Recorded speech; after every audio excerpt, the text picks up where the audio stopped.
안녕하십니까. 흥부TV의 바보인 친구 유중희입니다. 저는 당신도 바보구먼이라는 자서전과 뒤집고 즐기는 삶이라는 인문교양서를 발간한 저자입니다. 또한 저는 플레이된 유튜버 활동가이고 블로그, 카페, 밴드 운영자이기도 합니다. 오늘은 용서에 대해서 정리하여 말씀드려볼까 합니다. 화면 하단에 좋아요와 붉은색 구독을 꾹 눌러주시면 저희 유튜브 활동에 큰 힘이 됩니다. 용서는 영어로 forgive 또는 pardon입니다. forgive는 의한다, 호와 주다, 기부의 합성어입니다. pardon은 라틴어의 선물이란 의미로 무조건 거저 베푸는 것을 의미합니다. 용서는 내 마음속에 있는 부정적인 감정을 해방시키는 것입니다. 내가 받은 상처를 판단할 권리를 포기하는 것입니다. 상처를 준 사람에 대한 연민, 관대함, 사랑의 특성을 키우는 것이기도 합니다. 용서를 하지 못하고 마음에 간직하고 있으면 부정적인 생각만 떠오릅니다. 부정적인 태도는 부정적인 생각으로 이어집니다. 여기서 부정적인 감정은 독입니다. 용서하는 것은 마음의 독을 해소하고 피를 덮이는 최고의 보약입니다.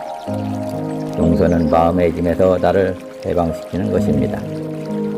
자유롭고 싶다면 용서해야 합니다. 무슨 일이든 적극적으로 놔두는 사람치고 안티에 시달리지 않는 사람이 없습니다. 나를 미워하고 나의 일을 방해하는 사람을 용서하기란 쉽지가 않습니다.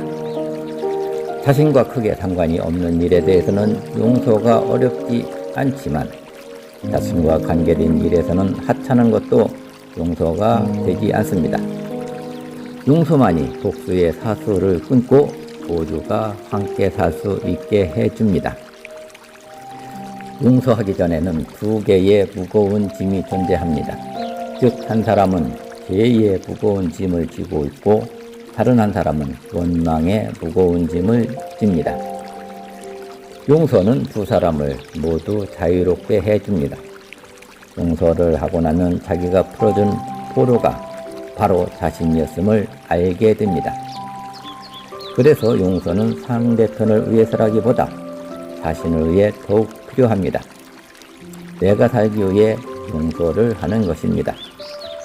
용서는 앞으로 나아가게끔 도와주는 원동력입니다.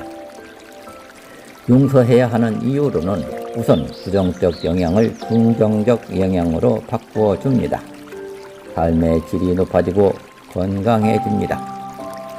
독소가 쌓이면 우울증 및 치매를 유발하게 되는데 이를 예방할 수 있습니다. 용서하는 요령은 우선 상처를 직면하고 감정을 드러내는 것이 중요합니다. 다음에 용서하기로 결정하고 실행하면 됩니다. 그리고 그 결과의 심화를 기다리면 마무리되는 것입니다. 용서를 하는 것도 중요하지만 용서를 받는 것도 중요합니다. 마음에 걸리는 죄는 용서를 구해야 합니다. 용서받는 타이밍을 놓치면 평생 남게 되는 마음의 한이 되어 죄책감 속에서 살아가야 합니다. 용서를 하든 용서를 받든 그 자리에서 용서를 받지 못하는 또는 할 수도 없는 경우도 있습니다. 그 순간부터 용서가 시작될 수도 있습니다. 용서는 강요가 아닌 선택입니다. 원수가 비참하게 살고 있다면 쌤통이다 보다는 측은지심이 앞서 복수하러 갔다가 지갑을 털어 도와주고 왔다는 일화도 있습니다. 잠시 행복해지고 싶다면 복수하고 영원히 행복해지고 싶다면 용서하면 됩니다. 그리고 본인의 입장이 옳지 않을 가능성도 배제해서는 안 됩니다.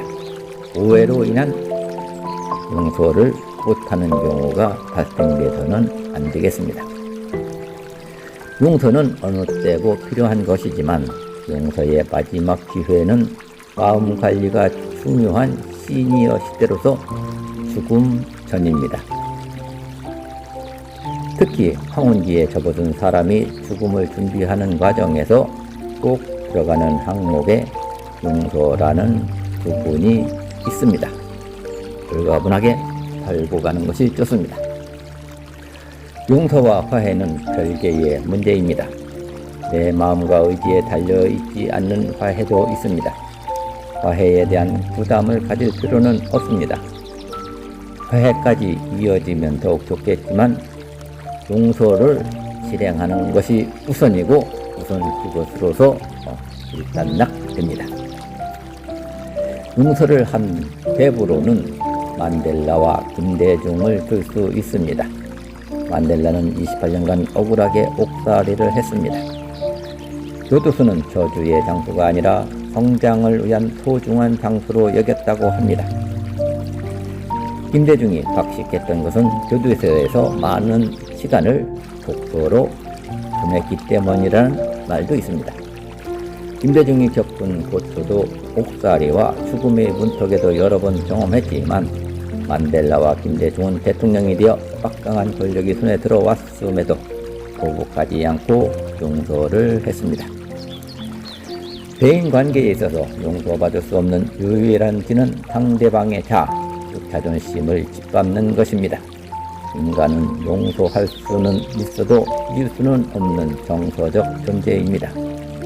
미움은 미움의 대상보다 미워하는 나 자신이 먼저 망가지는 특성을 가집니다. 판단이나 심판을 하지 않는다면 용서고 뭐고 말할 필요가 없습니다. 용서보다 더 중요한 것은 용서받을 일이 필요 없도록 상대방의 입장을 이해해주는 것입니다. 성서에 나오는 용서의 대표 구절은 창세기 제37장부터 제50장까지로 보입니다.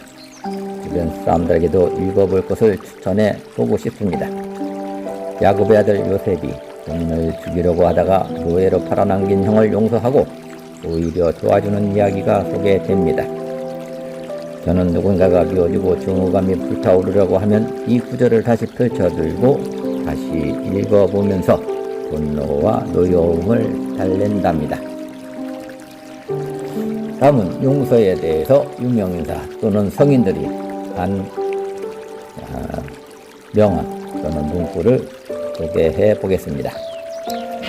전 국무총리를 지냈던 김상엽 씨는 막힌 게 있으면 뚫고 맺힌 게 있으면 풀겠다고 했습니다. 원각경에 저 원수를 보되 부모와 같이 섬기라고 했습니다. 성서에서는 해가 지기 전에 원수를 용서하고 미움을 내려놓으라고 했습니다. 탈무드에는 과거는 해석에 따라 바뀌고 미래는 결정하는 것에 따라 바뀌고 현재는 나의 행동에 따라 바뀐다고 했습니다.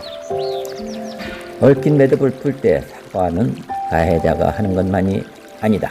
피해자가 가해를 하게 하는 원인을 제공한 부분에 대하여 가해자에게 먼저 사과할 때 진정으로 용서가 되면서 얽힌 매듭이 풀리게 된다고 소록도 성당에서 근무하는 강기룡 신부가 강론에서 이야기한 바 있습니다. 원한을 품는다는 것은 누구에겐가 던질 요량으로 불에 달구어진 석탄 덩어리를 집어드는 것과 같아서 막상 사상을 입는 것은 자기 자신이다 라고 석가모니는 말했습니다. 마태복음 6장 14절부터 15절까지에 너희가 사람의 과실을 용서하면 너희의 천부께서도 너희 과실을 용서하시리라.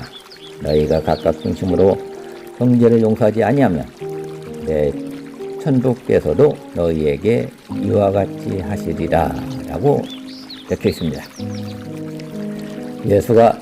베드로가 예수께 물었습니다. 주님, 제 형제가 저에게 잘못을 저지르면 몇 번이나 용서해 주어야 합니까? 예수가 대답하기를 7번뿐 아니라 7번씩 70번이라도 용서해 주어라 라고 대답을 했습니다. 이상 오늘은 용서에 대하여 정리해 보았습니다. 여러분의 좋아요와 하단 붉은색의 구독은 저의 고품격 유튜브 방송에 많은 도움이 됩니다. 꾹 눌러주시면 고맙겠습니다. 댓글은 제가 소통하고 공부하는 원동력이 되어 환영합니다. 감사합니다.